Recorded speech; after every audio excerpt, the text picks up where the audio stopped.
ठीक है ना। हम लोग प्रेजेंट इंडेफिनिट को देखेंगे। प्रेजेंट इंडेफिनिट देखो बाबू, टेंस में क्या है, आपको तीन चीज बहुत जरूरी होना चाहिए। एक, टेंस को आपको पहचानने आना चाहिए। दूसरा, टेंस में कौन सा टेंस में कौन हेल्पिंग वर्ब लगता है और उसमें मेन वर्ब कौन रहता है, यानी मेन वर्ब का कौन सा रूप यूज होता है। V1 यूज होता है, V2, V3, V4, V5, ये पांचों रूप होते हैं वर्ब के। तो ये कौन सा रूप यूज होता है, अगर ये तीन चीज आपको मालूम है तो आपको ट्रांसलेशन हद तक ठीक हो जाएंगे। बात समझ में आ रहा है। तो टेंस में सबसे पहले ये तीन चीज, पहचान, हेल्पिंग वर्ब, मेन वर्ब, हम आपको ये तीन चीज पर ध्यान देंगे।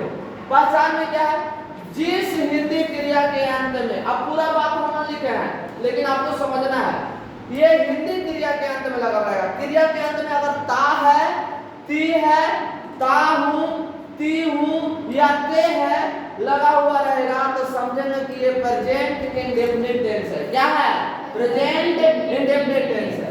और इसमें हेल्पिंग वर्ब क्या हो जाएगा, हेल्पिंग वर्ब इसमें डू हो जाएगा या तो डज हो जाएगा। और देखो बाबू, हम आपको यूज भी बता दिए। यूज क्या बता दिए हैं कि डू के साथ लगता है और डज के साथ लगता है। देखो, डू आई के साथ रहेगा, बी के साथ रहेगा, यू के साथ रहेगा, दे के साथ रहेगा, या तो कोई प्लूरल नाम रहेगा, यानी एक से ज्यादा नाम रहेंगे, चाहे तो व्यक्ति के नाम हो, वस्तु के नाम हो, स्थान का नाम हो, कुछ का भी।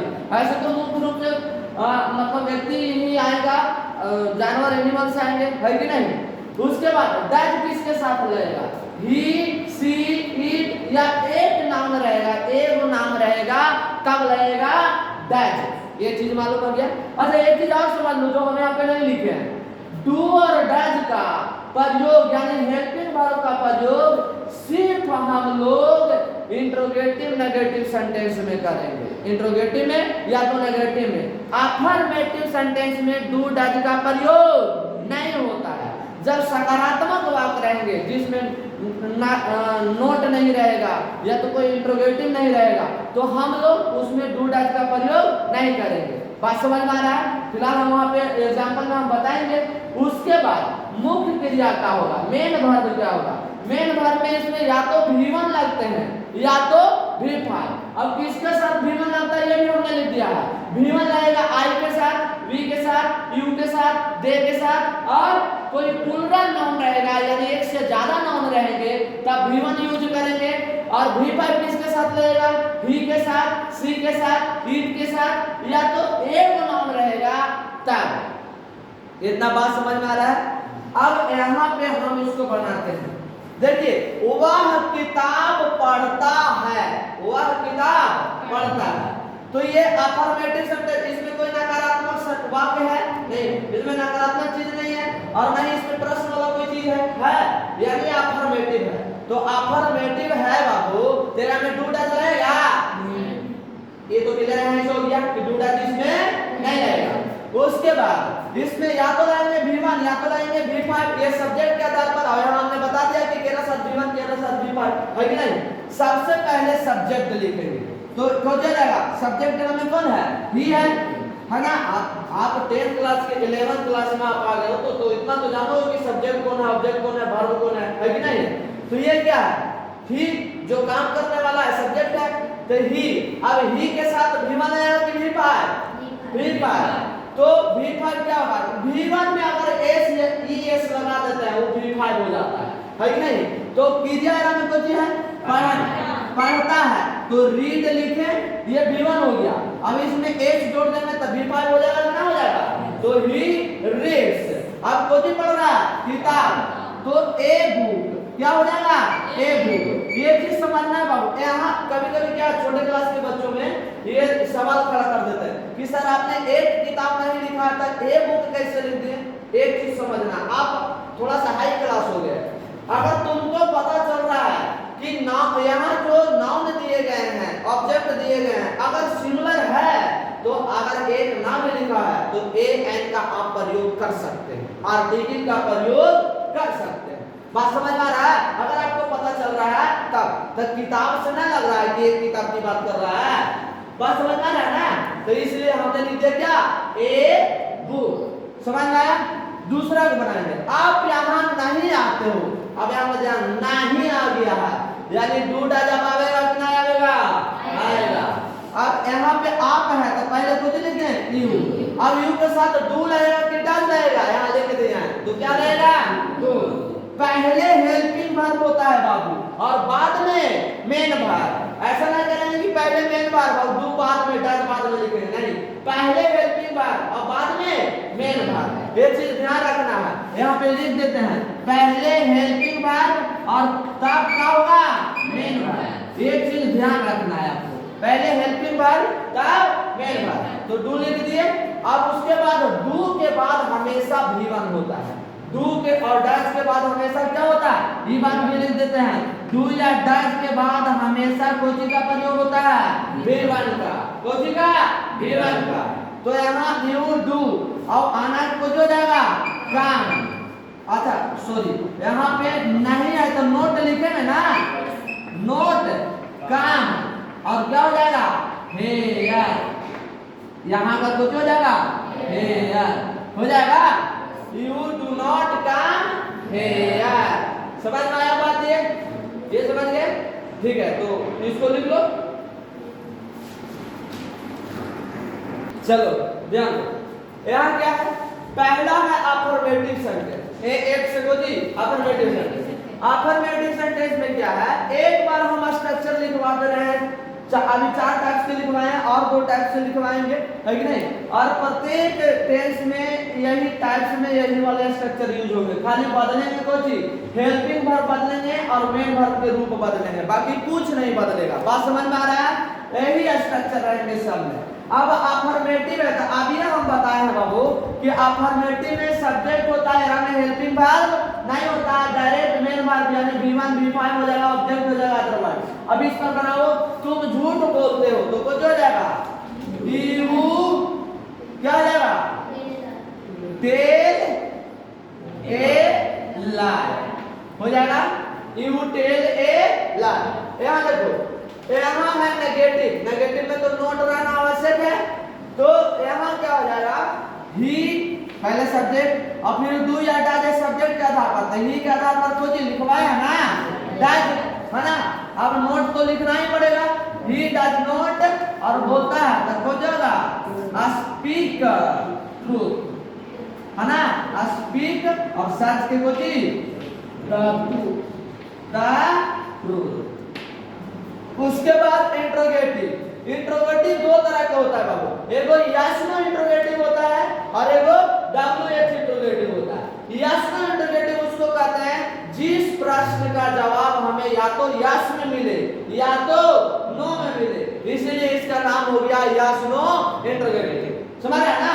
जैसे देखो, क्या रानी खाना पकाती है तो आप कुछ कहेंगे, यदि पकाती है तो बोलेंगे यस और यदि नहीं पकाती तो बोलेंगे नो, यही ना बोलेंगे, इसका जवाब यही ना आएगा, इसीलिए यस नो इसको कहते हैं। अब इसको बनाएंगे तो इसमें क्या होता है, यस नो वाला में सबसे पहले हेल्पिंग वर्ब हो जाता है। सबसे पहले क्या हेल्पिंग वर्ब। अच्छा हिंदी में यस नो पहचानने का नियम क्या है कि वो सबसे पहले क्या से शुरू होगा, कोई चीज से शुरू होगा क्या से।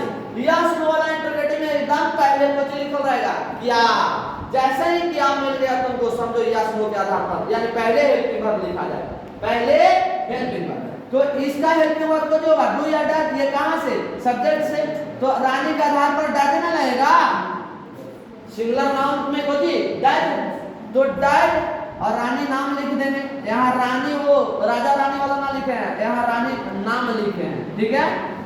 तो डज रानी हो गया। आपको जो खाना पकाती है तो पकाना के कुक होता है, कुछ होता है कुक, तो डज रानी कुक भी लिख सकते हैं और नहीं तो खाना को अलग से भी लिख सकते हैं फूड। कुक के मतलब होता है खाना पकाना, है कि नहीं?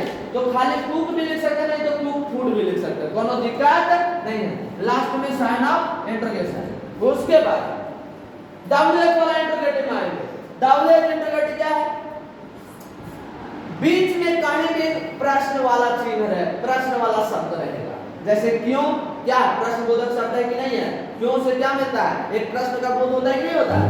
तो बीच में कहीं भी प्रश्नबोधक हिंदी में रहेगा, कोई जरूरत नहीं कि पहले ही लिख देगा, बीच में भी आ सकता है, पर हिंदी में सबसे पहले उसको लिखना है। पहले ढूंढ लेना है कि क्या यहाँ में प्रश्न है, तो क्यों है, तो इसका WH वर्ड को जो हो जाता है वायु हो जाता है, कुछ हो जाता है, वाई का मतलब कुछ होता है, क्यों है कि नहीं, वाई। और उसके बाद डू की डैड, तो ये कहां से मिलना है, सब्जेक्ट से, तो तुम है तो कोची डू, उसके बाद सब्जेक्ट में कोची यू, है कि नहीं, जाते हो तो कोची गो, और वहां है तो कोची देयर। बात समझ में आ रहा, why do you go there, आप वहां क्यों जाते हो, है कि नहीं, हो गया, समझ में आया बात। तो इस तरह से 4 स्ट्रक्चर हो गए। आगे 2 स्ट्रक्चर और है जहां पे ज्यादा कंफ्यूजन होता है, वही 2 स्ट्रक्चर जो बचे हुए हैं, है कि नहीं, वो इसके बाद हम करते हैं। ये करो पहले, तो इसको बनाने से पहले यहाँ समझ लेना है हु वी चूज, ये भी इंट्रोगेटिव डब्ल्यूएच वाला ही, पर इसको अलग इसलिए लिखे हैं क्योंकि इसमें कुछ स्पेशल चीज है। स्पेशल ये है कि इसमें देखोगे अलग से हम सब्जेक्ट नहीं लिखे हैं, नहीं ना लिखे हैं, इसमें सब्जेक्ट का जिम्मेदारी जो है हु, बीच और हुज, ये तीनों मिलकर के निभाता है। अब ये तीनों का हिंदी क्या है, हु का मतलब होता है कौन या किसे, कौन या किसे, बीच के मतलब भी वही होता है कौन या किस या किसे। तो यहाँ दोनों का मतलब सेम होता है लेकिन यूज अलग अलग होता है कि नहीं। उसके बाद हुज का मतलब होता है किसका या किसकी, किस की, हो गया ये तीनों का मतलब। अब लिख लीजिएगा इसको। अब यहाँ पे ये दोनों में हु और बीच के यूज समझना, किसका किसकी तो अलग है, ये है। देखिएगा जब कौन के बगल में या किस के बगल में कोई संज्ञा रहेगा तब बीच लिखेंगे, और कौन और किस के बीच में कोई संज्ञा नहीं रहेगा तो हु लिखेंगे। जैसे देखो कौन है, हल्ला वर्ग में कर रहा था, हल्ला करना कुछ क्रिया नाउन तो नहीं है। अरे यहाँ देखो कौन है लड़का, तो लड़का कुछ है नाउन है, कौन के बगल में कुछ आ गया नाउन, तो यहाँ बीच बॉय होगा और यहाँ हु हो जाएगा, होगा कि नहीं होगा, तो यहाँ बनाएंगे तब हो जाएगा हु, और हु के साथ कुछ होगा डैश, कुछ होगा डैश, हु को सिंगुलर में रखा जाता है कि नहीं, हु डैश और कुछ है हु डैश, हल्ला करना है कुछ होगा मेक ए नॉइज, और कहाँ हल्ला करता है वर्ग में, तब में के लिए कुछ लिखते हैं प्रीपोजिशन, जो प्रीपोजिशन के साथ नाउन आता है उसको लास्ट में एकदम सेट करते हैं, कहां सेट करते हैं लास्ट में, तो हो जाएगा इन द क्लास, है ना, पहले प्रीपोजिशन इन के मतलब में, है कि नहीं, इन द क्लास हो जाएगा। उसके बाद दूसरा देखो कौन लड़का, तो कुछ हो जाएगा बीच बॉय, कौन लड़का, बगल में बीच के बगल में नाउन आ गया ना, बीच बॉय। अब डू की डैश, तो यहाँ बीच बॉय, बॉय सिंगुलर है तो कुछ होगा डैश, है ना, तो बीच बॉय डैश दौड़ता है तो कुछ हो जाएगा रन, हो गया, बीच बॉय डैश रन, कौन लड़का दौड़ता है, हो गया।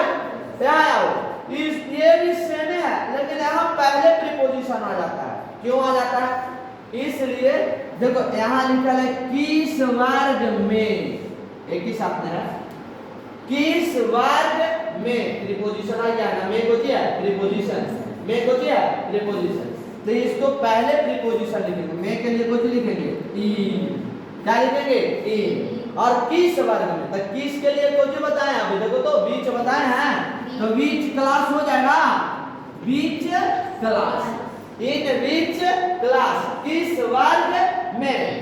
अब डू की डैश, तो डैश होगा कुछ होगा डैश, है कि नहीं, सिंगुलर। एरम हमेशा जो है, अच्छा एक मिनट, सॉरी तुम है, हम सोच रहे थे ये वाला बना रहे हैं, गलती होगा, ये बना रहे हैं प्रीपोजिशन वाला, तब प्रीपोजिशन में डू होगा कि डैश होगा, ये कहां से निर्णय लेंगे, सब्जेक्ट से, तो तुमने है सब्जेक्ट तो कुछ हो जाएगा डू हो जाएगा। अब सब्जेक्ट लिखे में कोची यू, ऊपर वाला में सब्जेक्ट नहीं आ रहा था लेकिन नीचे वाले में प्रीपोजिशन पहले लग जाएगा तो सब्जेक्ट आ जाएगा, है कि नहीं, तो ड्यू हो जाएगा।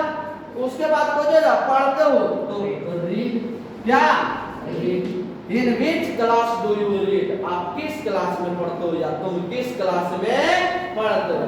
बात समझ में आया।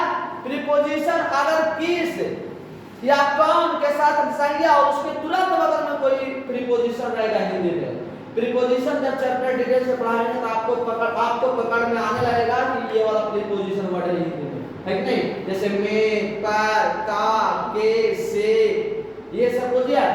पोजीशन के वर्ड है कि नहीं? समझ में आ रहा है? तो इसको लिख लीजिए।